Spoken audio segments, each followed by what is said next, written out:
Hey everyone, welcome to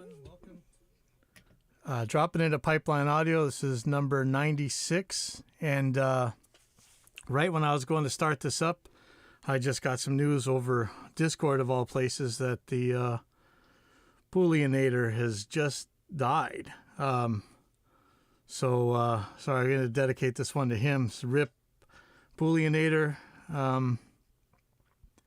If you're involved in the science or skepticism blogosphere, this is probably somebody you knew from maybe the great debate community, or a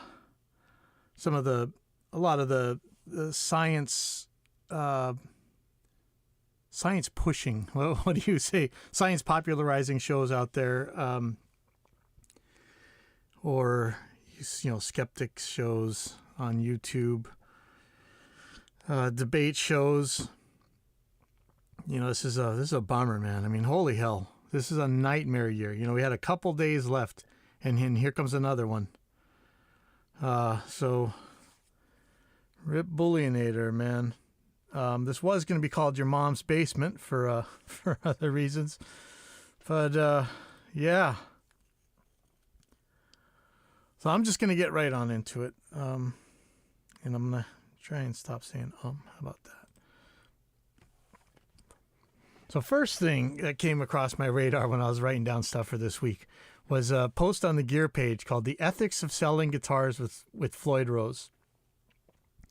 And I'll read this first, and then, we can do a deeper dive into this thing.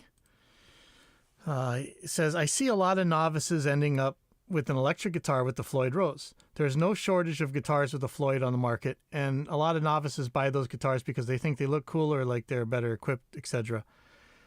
If you don't know, Floyd Rose is a type of tremolo. Generally, the Floyd Roses we think about nowadays are a fully floating, double locking tremolo. That means there's a locking tuner instead of a regular tuner, or a locking nut. Sorry, instead of a regular nut. And man, you guys just got to put an electro zapper on me for every time I say and then I'll stop. And the other side is a lock on the bridge side. On each individual saddle has a lock that holds the string in place. These tend to work really well compared to other types of tremolos, but there's still we'll get to this in a second. We'll get to the mechanics of a tremolo. But what this post goes on to say is what none of these novices realize is, one, how difficult it is to change the strings. Okay, for the most part, the double locking Floyds, you're going to use an Allen wrench to unlock it. There's a process to changing the strings, and you can't just change them willy-nilly, because the way a tremolo works, the way these things work, is that the tremolo comes to rest. It goes into its stable position when spring tension equals string tension. There's things that modify that, but there's no way of changing that basic fact. And you run into guitar techs all the time that are like, oh yeah, well, there's a trick to it. There's not a trick to it. The guitar goes into rest when spring tension equals string tension. Now, there's nut binding. There's binding on the posts. The knife edges get messed up. If you're looking at an old Fender one where there's just screws into the body, like 6 screws or whatever, you can get binding on the screws. But still yet, that's modifying the string tension or the spring tension. That's where it comes to rest. And so let's just say when you bend one string, you're dumping the tremolo forward. You're increasing the string tension, or you're reducing the string tension on all the other strings, while you're increasing the spring tension. So if you've got a fully floating guitar, Floyd Rose or not, do this test. So just take your high E string and get ready to bend it. Play your low E string into a tuner, and then bend that high E string, and you'll see the note go flat on the low E. And that's how it's supposed to work. So you got to be aware of what it means to have a fully floating bridge. Now, for some weird masochistic reason, I won't buy a guitar unless it has a Floyd Rose on it. And every single one of my Floyds, if you come over here, is blocked off. So it's dive only. I can't pull up on them. And I don't know what's wrong with me. Like, I always got to buy these things. I love the sound of a dive bomb, but I never really do it. So mine are blocked. And so I'm not going to fault anybody for buying a Floyd Rose if that's what they want. But know what it is that you're getting into. Let's see. He says how frustrating it is to tune. And that's the thing. So if you loosen one string, all of the other ones are going to change. So when you go to change your strings, you're going to know, you get into that Zeno's paradox thing where you have to get halfway there, but you change this one and it changes that one. And you just got this relationship that's just a nightmare. There's tricks to that actually, but it's still a pain. So when you go to tune your string, you get it in tune and all the other ones are dumped down or pitched up or just all messed up. In theory, if you're getting the exact same strings and you just change out one string, it really should reach equilibrium, but it's always a fight. And that's why I just block these things off. But I do like to dive them. Number 3, that is impossible to actually play a lot of the licks they most likely want to learn. Yeah, when you're a beginner, you may not be able to play all those crazy things. 4, there's no practical way to venture into alternate tunings. So I don't know about the ethics of selling these things or not. You probably should, as the guitar store guy, just warn that, hey, you're getting into a tuning nightmare. But the thing is, even if you mechanically get this guitar in tune, you still have to play it in tune. And that comes to when you're getting into bending, how hard you're pulling on the strings. You know, normally you want to kind of stay on your fingertips and not really bend the strings while you're playing chords or whatever, because it's going to sound out of tune. But this changes the string pitch relationship even more. You know, when you hold it a little bit too hard, you might be dumping the tremolo forward. When you pick a little bit too hard, you are dumping the tremolo forward. I mean, there's a lot that's going on. When you rest your hand to palm mute on the bridge, you're probably pulling the pitches up, and you can hear these in a lot of classic albums. So playing with the fully floating bridge, you really got to be aware of what you're doing. And what I keep telling bands, man, is tuning is critical. We've seen, you know, this is your chance. The audience may or may not know exactly what the problem is when they hear something. But when they hear an out-of-tune guitar or out-of-tune lead and out-of-tune band on stage, they know something is drastically wrong. But they may not be able to tell you what it is that's exactly wrong. But they know it's wrong, and they don't really want to hear it again. And that's a thing. And you make sure you're in tune when you're presenting yourself on the stage. Yeah, it's super critical. You know, I've watched all manner of promising careers go in the dumpster because the one chance they got to play in tune, they didn't. And I mean, this is just so critically important. Hey, Charlie. Hey, Charlie Eisenberger, man. This is a very cool guy. Talk to Sheep, man. And Sheepheads and the Horny Toads. And we had some really cool bands in Arizona.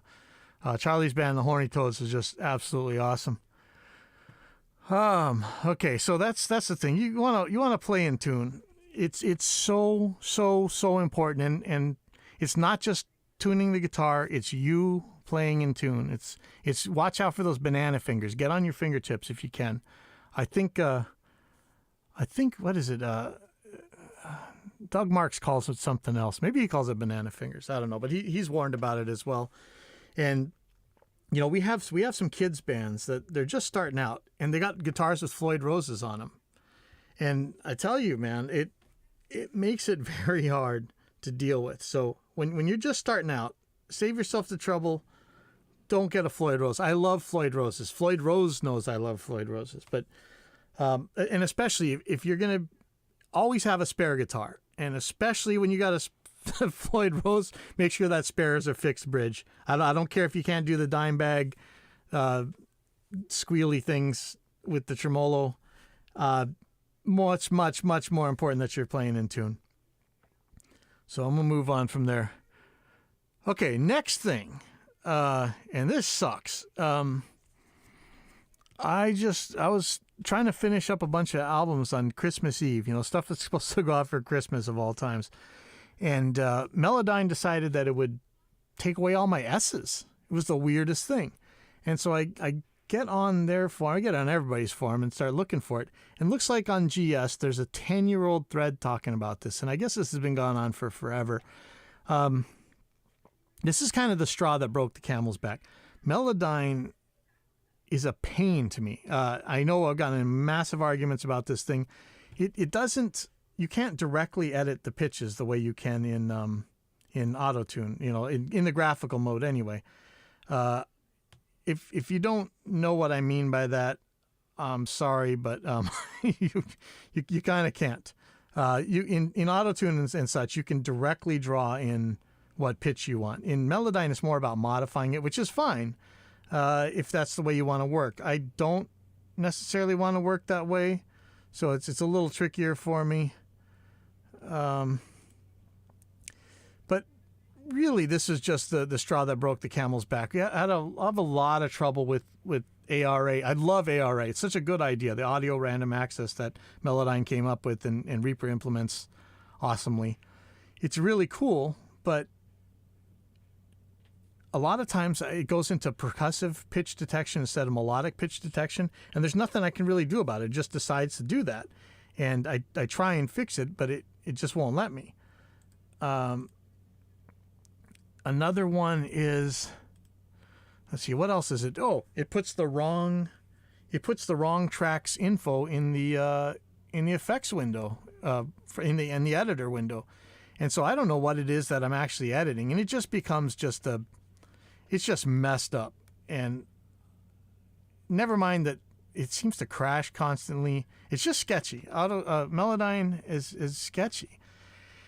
And so I really wanted to go and look at other stuff, the other ones. So I went and I heard from people on the Reaper users group, thanks guys, to check out Revoice Pro. And that's from SynchroArts, the guys who make Time-Align. These guys tend to make amazing stuff, but it's pretty expensive. It's not bad. I think it's like $300-$400. If I was doing a lot of work and really could justify it, this would be a no-brainer. I've had to spend more than that on dumb things this year. So I couldn't activate it. I couldn't activate the demo as I had put in the wrong iLock license, so I needed to switch to my other one. And when I got back to it, it said that the temporary demo license thing was already activated, and I couldn't do anything about it. So I came down to the school, and I was actually able to get it working. But man, you guys are making it so hard to try demos. And I'll get to that in a second. Holy hell. But it's tricky. I think more people would try products if it wasn't such a pain to do it. And, this always has to do with copy protection and nothing else. And it just sucks. I know, iLock, it's great, whatever. Some people don't have any problems with it. I have a nightmare of a time with iLock. I'm terrified of it. And now that I think Pace owns Juice, that's even scarier. Anyway, I got Revoice working, and this stuff, if you haven't tried the demo, go and try it. Now, there's a weird workflow to it. You gotta switch over to 1 second. Yeah. Oh, hey. Yeah. Oh, are you doing that? Yeah. What? Is there a problem? No. There's a transfer to it. It's kind of like the old Melodyne, I think, where you transfer into the separate editor, external editor. Unlike Melodyne, it doesn't feel like a clunk fest. It doesn't feel like it's going to blow up your computer.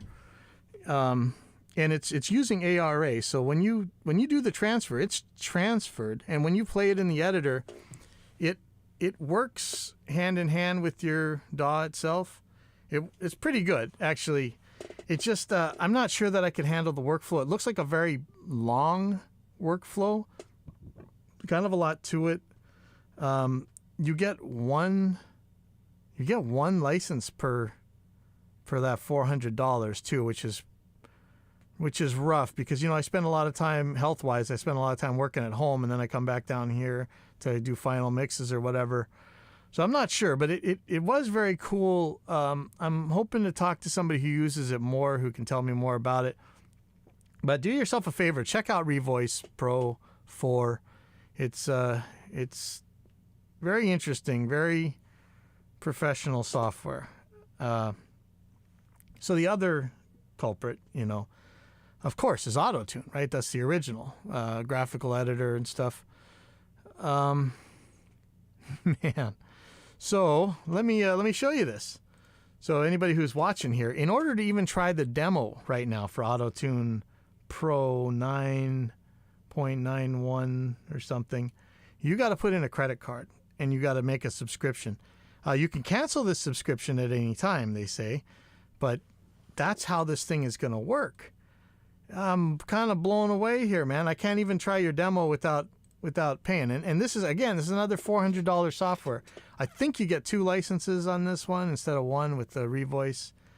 But man, I'll tell you, Auto-Tune, you remember way back in the day, maybe 2010, 2008, around there, this was still the best you could get. And I think Wavestune was just coming out, and we hadn't realized yet that Wavestune, and listen up, Wavestune was horrifically broken and really needed to be fixed. And so we got 10 years of waiting for you guys to fix it or whatever. Please, Waves, fix this thing. You'd have the best one on the market if you just fixed the damn thing.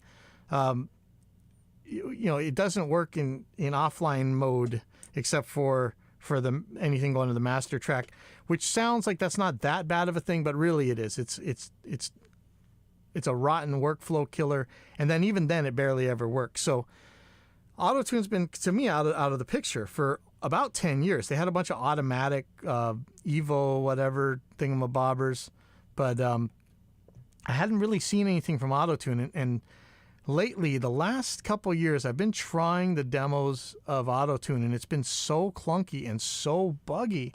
I couldn't believe it. It jumped the RT CPU and Reaper up to like 80% or something on a really strong computer. So it was just impossible to run at one time. And it didn't have the feature that Revoice Pro and Melodyne's most expensive, like $800 version have, where you can have a bunch of vocal tracks up at once. You can really edit them in context and really hear what you're doing. I tell you, it's this many years later, Auto-Tune should be way up ahead of the pack, but they really aren't, So that was kind of where I am. So Wavestune's not going to work. Melodyne, man, I'm so tired of Melodyne. It's a bummer. Isotope stopped making their Nectar, which kind of is a marriage between the best of Auto-Tune and kind of the Wavestune way of doing it. And yeah, they let it die. They're telling you to use Melodyne. No, thank you, Isotope. So there was another one called Crispy Tune or something, but that one, and that looked like a Wavestune type of deal, and that one disappeared into the Brainworks ether. But I have not been able to find any updates or news about it, which is it's just a bummer. I don't know what else there is out there. There's like Vicalang or something like that, but I don't know. It hadn't been updated since 2002 or something. I don't know, man. Like, what's out there for graphical pitch editors? Is there something? I see that some DAWs have the stuff integrated into it. I keep hearing about the Cubase one. So hopefully we're going to see that in Reaper someday soon, because this is just lame. I'm going to pay $5 billion for something that barely works. I mean, Revoice actually is pretty cool, but I don't know if I can handle that one computer per $400 license deal. I not thrilled about that one. May have to go back to Melodyne, which sucks. I may have to just keep trying to fight through Wavestune. I don't know. Well, we'll see if I can find a way to get this damn Auto-Tune demo. Maybe they fixed it since the last time I tried it. What a bummer. And so, of course, you get that one guy, and this is why I was going to call this your mom's basement. You always get that guy who, when you're asking about, what's a better graphical tuner, because I need this thing. This is a tool I need. They say, why don't you re-record it? Oh, thanks, Captain Obvious. I would have never thought to re-record the vocals. Wow. I wonder why I didn't think of that. Get over yourself. That's about on the let me Google that for you crap. People assume, when you're on these forums and stuff, that you're working on your own stuff.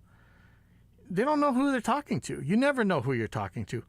Don't project your own amateur status onto others. Some of us, this is how it is. You record people to the best of their ability, and then you nudge things. They're not going to do another take. If you're running a commercial studio, this is just one of the things you're going to have to decide on. Do you want to be a stickler for it and not have very many customers? You might have the best customers actually if you do that, or do you want to do what you have to do and do what you have to do? And I'm going to do what I have to do, and I need a graphical tuner for vocals. Period. If you're sitting in your mom's basement and you got time to re-record your epic ill rhymes for the 5 billionth time, go for it. I'm not stopping you. God, man, this is just another one of those things where just drags down the tone of a room. And a little bit more on that later. So we got a guy that wants to upgrade his computer, but he wants to run in an RME HDSP 9652. We got our first 9652, I think, in 2001. We got 4 of them. I think they came out in 99, maybe a little later or a little earlier. So these are PCI sound cards from RME, who I'm going to always say is the best in the business when it comes to drivers. And I'm sure there's people who could debate that, but I've got the numbers to back it up, and so do the big DAW builders that I can think of. This particular sound card, audio interface, is kind of what Reaper was built around. I actually sent Justin one of these things at the very beginning, but before I even knew who he was, really, because that is really the thing to build it with. And this is a 20-something-year-old card at this point, and they're still making drivers for it. And it's still among the fastest round-trip latencies in the industry, and especially when it comes to low latency performance. If you go to DAW Bench and really check out how these things work, it's hard to compare to it. And so, because it's hard to get PCI slots anymore, there's like expansion chassis or adapters or something. We don't know how well they work. I think RME is saying some of them work. It's hard to get this stuff now. And so, he's not really sure what to do.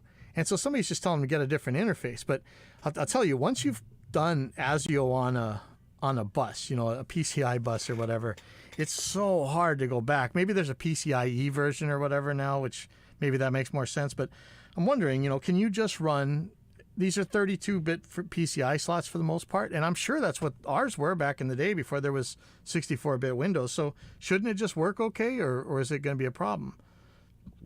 And so, of course, speaking of your mom's basement, some guy's in there saying, oh, yeah, don't use that old crap, use this AES 67 stuff.